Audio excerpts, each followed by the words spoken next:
కూర్చో పెద్దనా పెద్దనా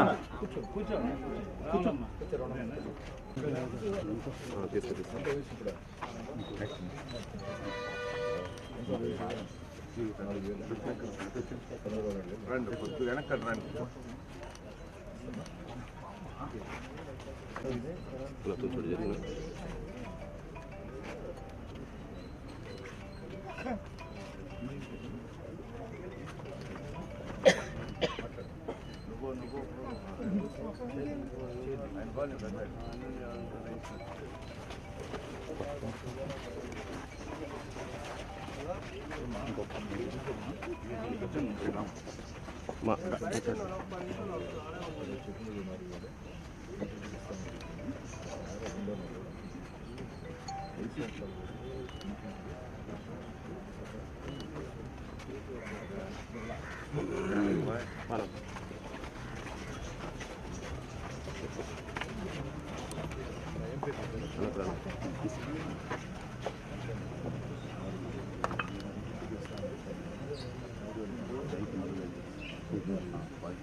నా లోగో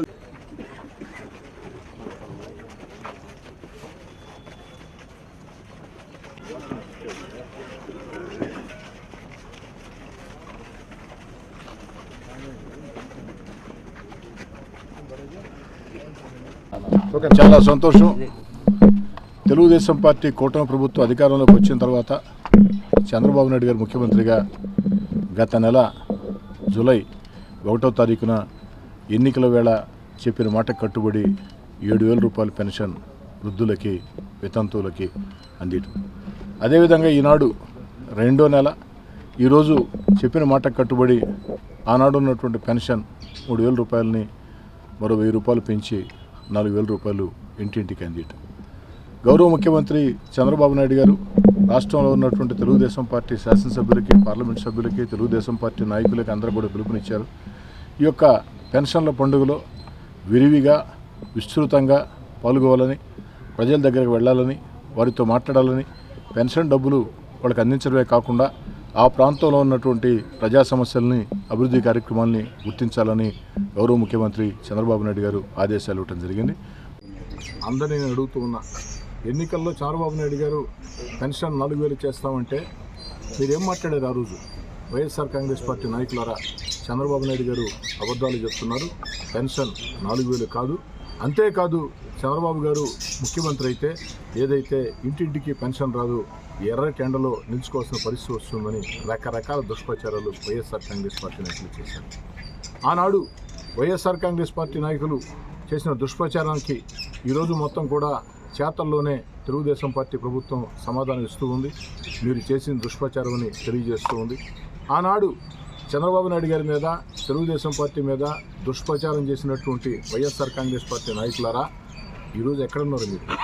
మీరు కూడా వచ్చి ఈ పెన్షన్ల పండుగలో పాల్గొంటే బాగుంటుంది, నేను ఆహ్వానిస్తున్నాం. కానీ మీకు మొహం చెల్లటంలే. ఎందుకంటే 3,000 పెన్షన్ 4,000 చేస్తామంటే దానికి మీరు రకరకాల మాటలు చెప్పింది సాధ్యమే కాదన్నారు, ఇంటింటికి పెన్షన్ రాదన్నారు. మీ మాటల్ని అబద్ధాలు చేస్తూ చంద్రబాబు నాయుడు గారు చెప్పిన మాట కట్టుబడి ఇంటింటికి పెన్షన్ 4,000 రూపాయల పెన్షన్ అందిస్తూ ఉంటే మీకు మొహం జిల్లక రావటం. అయినా కూడా వైఎస్ఆర్ కాంగ్రెస్ పార్టీ నాయకులారా, మీరు కూడా వచ్చి ఈ యొక్క సంక్షేమ కార్యక్రమాల్లో, అభివృద్ధి కార్యక్రమాల్లో పాల్గొంటే మీకు కూడా పూర్తి స్థాయిలో వాస్తవాలు తెలుస్తాయని చెప్పని తెలియజేసుకుంటూ మరోసారి ముఖ్యమంత్రి చంద్రబాబు నాయుడు గారిని మనస్ఫూర్తిగా అభినందిస్తూ, చంద్రబాబు నాయుడు గారి నాయకత్వంలో ఆంధ్ర రాష్ట్రం సంక్షేమ పథకాలు, మన బిడ్డలకు ఉద్యోగాలు, అభివృద్ధి కార్యక్రమాలు ఏకదాటిగా సాగాలని ఆకాంక్షిస్తూ సెలవు. మరెన్నో వీడియోల కోసం మా ఛానల్ ని సబ్స్క్రైబ్ చేసుకుని పక్కనే ఉన్న బెల్ ఐకాన్ ని క్లిక్ చేసి యాక్టివేట్ చేసుకోండి.